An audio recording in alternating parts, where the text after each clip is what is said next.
प्रणाम गुरुदेव। यहाँ पे एक साधिका का प्रश्न है कि क्यों स्त्री को मोक्ष प्राप्त नहीं हो सकता? अगर उसे मोक्ष चाहिए तो उसे एक पुरुष का जन्म ही क्यों लेना पड़ेगा? ऐसा क्यों? और क्यों स्त्री को नर्क का द्वार बोला गया है? बताएं गुरुदेव, इसके बारे में आप कुछ। प्रणाम आपको और प्रणाम आप सभी को। स्त्री को मोक्ष उपलब्ध नहीं हो सकता है, और स्त्री को यदि मोक्ष उपलब्ध करना है तो उसको पुरुष का जन्म लेना पड़ेगा। और स्त्री नरक का द्वार क्यों है? एक एक बात को हम समझ लेते हैं। हम प्रश्न पे आए उससे पहले ये हम समझ लें कि हमको कुछ लोगों से अपने जीवन को जो है सेवा चाहिए। हमें कुछ लोग इकट्ठे करने हैं जो हमारी सेवा करें और हम कंफर्ट जोन में आराम से जिए। तब हमें क्या करना पड़ेगा? तब हमें अपने आसपास नौकर खड़े करने पड़ेंगे। नौकर जो हमारा किचन में खाना बना दे, हमें बनाना ना पड़े, जो हमारे बर्तन साफ कर दे, जो हमारे घर को साफ करे, जो हमारे कपड़े साफ कर दे। नौकर जो हमारे टाइम पे हमें चीजें उपलब्ध करवा दे, जो हमारी सारी सुविधा का ध्यान रखे। ऐसे नौकर हमें इकट्ठे करने पड़ेंगे जिससे कि हमारा जीवन अच्छे से चल पाए और जो हम जीना चाहते हैं वो हम जी पाए। मगर ऐसे नौकरों को जो है हमें सैलरी देनी पड़ेगी, हमें कुछ देना पड़ेगा, तभी हम ये काम करवा सकते हैं। अब हम ये सोचे कि हम कुछ दे भी ना और ऐसे काम भी करवा लें। हम कुछ दे नहीं और ऐसे काम भी करवा लें, तो हमें फिर जो है उनको भयभीत करना पड़ेगा, उनको डराना पड़ेगा, उनको अच्छी अच्छी बातें बतानी पड़ेगी कि तुम ऐसा करोगे तो ऐसा हो जाएगा। ये सारा हमें काम करना पड़ेगा। अब हम प्रश्न पे आते हैं, स्त्री मोक्ष को क्यों उपलब्ध नहीं हो सकती है? सबसे पहली बात जो है, कुछ विधियां ऐसी हैं जो पुरुष ही कर सकते हैं। अगर स्त्री उस विधियों को करती है तो वो पुरुष जैसा व्यवहार करने लगेगी, जिसमें है संकल्प की विधि। अगर स्त्री संकल्प साधे तो धीरे धीरे वो पुरुष जैसी हो जाएगी। शरीर सिर्फ स्त्री का रहेगा,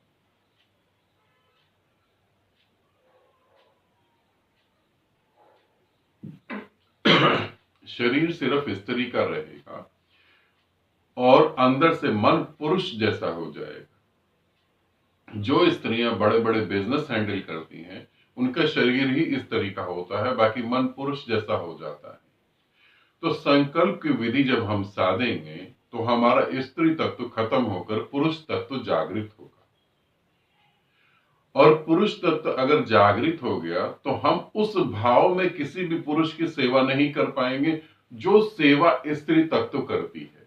ध्यान रखना, चीजें बदल गई हैं। एक पुरुष पुरुष की जो सेवा कर सकता है वो अलग है, एक स्त्री जो पुरुष की सेवा कर सकती है वो बिल्कुल अलग है। तो अगर स्त्री संकल्प की साधना करेगी तो वो किसी भी पुरुष की गुलामी कभी नहीं कर पाएगी, वो गुलामी से मुक्त हो जाएगी। और हमको स्त्रियों से गुलामी लेनी है, हमें उनसे सुख लेना है, तो हमें ये कहना पड़ेगा कि जब तुम पुरुष का जन्म लोगे तभी तुम मोक्ष को उपलब्ध हो, इस जन्म में तो नहीं उपलब्ध हो। स्त्रियों को अगर हम ज्ञान की तरफ ले जाएं तो स्त्रियों से जो पुरुष को, पुरुष प्रधान देश को, पुरुष प्रधान लोगों को, समाज को जो सुख मिल रहा है वो सुख खत्म हो जाएगा, वो सुख खत्म हो जाएगा। और फिर स्त्री जितना ज्ञानवान होगी वो उसके कब्जे से बाहर हो जाएगी, बहुत बड़ा परिवर्तन घटित होगा। इसीलिए स्त्री को स्त्री बनाए रखने के लिए ये कहा गया कि तुम्हें एक बार मरना पड़ेगा और फिर पुरुष का जन्म लेना पड़ेगा, फिर मोक्ष उपलब्ध होगा। जबकि ये बात जो है अर्थहीन है, बिल्कुल अर्थहीन है। जो बुद्ध को पैदा कर सकती है अपनी कोख से, वो खुद बुद्ध क्यों नहीं हो सकती? मगर स्त्रियों को पांव पे खड़े ही नहीं होने दिया गया। और आज जो भी स्त्रियां अपने पांव पे खड़ी हो रही हैं, वो ये नहीं सोचें कि हम अपने पांव पे खड़ा हो रहे हैं, वो पुरुष से झगड़ कर अपने पांव पे खड़ा हो रही हैं। वो अपने पांव पे खड़ी हो रही हैं एक कंपटीशन में। पुरुष शराब पीता है तो मैं ज्यादा पी सकती हूँ, पुरुष स्मोक करता है तो मैं ज्यादा स्मोकिंग कर सकती हूँ, पुरुष ज्यादा कमाता है तो मैं ज्यादा कमा सकती हूँ, पुरुष 100 स्त्रियों के साथ सो सकता है तो मैं 100 पुरुषों के साथ सो सकती हूँ। ये तो बिल्कुल ही गलत हो गया। वो एक अलग ही दिशा में जा रही है। तो स्त्री मोक्ष को क्यों नहीं उपलब्ध हो सकती? इन कारणों से उपलब्ध नहीं हो सकती। अगर तुम मुझसे पूछो तो स्त्री पुरुष से जल्दी मोक्ष को उपलब्ध हो सकती, मगर जब हम स्त्री को ज्ञान की तरफ ले जाएंगे, प्रेम की तरफ ले जाएंगे, तो स्त्री जो है हमारे हाथों से निकल जाएगी। जिसे गुलाम बना के रखना है उसे ज्ञान से दूर रखना है। ये मनुष्य जाति में बहुत बड़ी चालाकी है, ये पुरुष में बहुत बड़ी चालाकी है, बहुत बड़ी समझदारी है। स्त्री को अगर ज्ञान दे दिया तो वो तुम्हारे कब्जे से बाहर हो जाएगी। स्त्री को जैसे ध्यान घटित होगा, और जैसे ही ध्यान घटित होगा तो सबसे पहला कदम उसके अंदर क्या घटित होगा? उसके अंदर मैं मरने लगेगी। फिर उसके अंदर प्रेम फूटेगा, और जब प्रेम बहेगा उसके अंदर तो वो ये नहीं कहेगी कि मेरा बेटा इसलिए मैं उसे प्रेम करती हूं, वो कहेगी सभी बच्चे तो परमात्मा के हैं, हम सभी बच्चों के बारे में अच्छा क्यों ना सोचें। फिर वो सभी की सेवा करने के लिए उतर पड़ेगी, फिर वो पूरे कल्याण के लिए उतरेगी। और कोई भी पुरुष ये नहीं चाहेगा कि उसकी घर की स्त्री पूरे कल्याण के लिए उतर जाए, मेरे कल्याण के लिए उतरे, ये तो बिल्कुल ठीक है, मगर पूरी पृथ्वी के लिए उतर जाए ये बिल्कुल गलत है।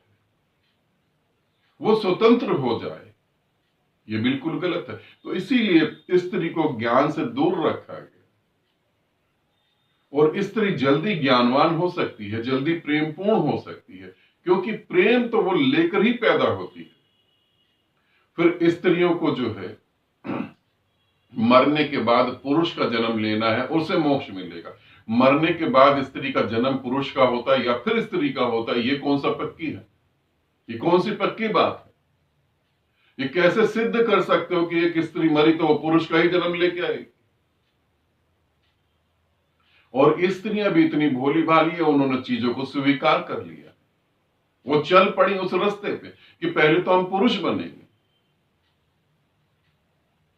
फिर हम मोक्ष को उपलब्ध होंगे। दूसरा कि स्त्री नरक का द्वार है। स्त्री नरक का द्वार है उस पुरुष के लिए जो वासनाओं में विक्षिप्त हो गया है। वो ये तो कह नहीं रहा कि मैं अपनी वासनाओं के कारण गिरा जा रहा हूं, वो ये तो कह नहीं रहा कि मेरी वासनाएं मेरे कंट्रोल से बाहर हो गई। वो अपने ऊपर ब्लेम नहीं ले रहा, वो स्त्री को कह रहा है कि वो नरक का द्वार है। अगर तुम बहकना ना चाहो तो इस ब्रह्मांड में ऐसी कोई शक्ति नहीं है जो तुम्हें बहका दे। अगर तुम डगमगाना ना चाहो तो ऐसी कोई शक्ति नहीं है जो तुम्हें डगमगा दे। तो स्त्री नरक का द्वार है। जिसके भीतर नरक होगा वो नरकी भाव देख पाएगा।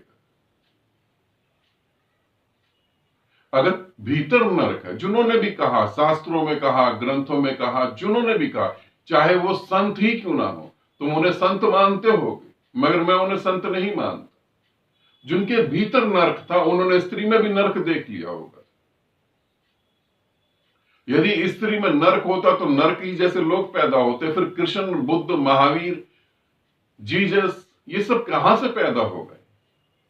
इस पृथ्वी पर जो पैदा हुआ, जिसने ग्रंथ, जिसकी वजह से ग्रंथ निर्मित हुए, वो स्त्री की कोख से ही आया है। कोई सीधा आसमान से धरती पे नहीं उतरा।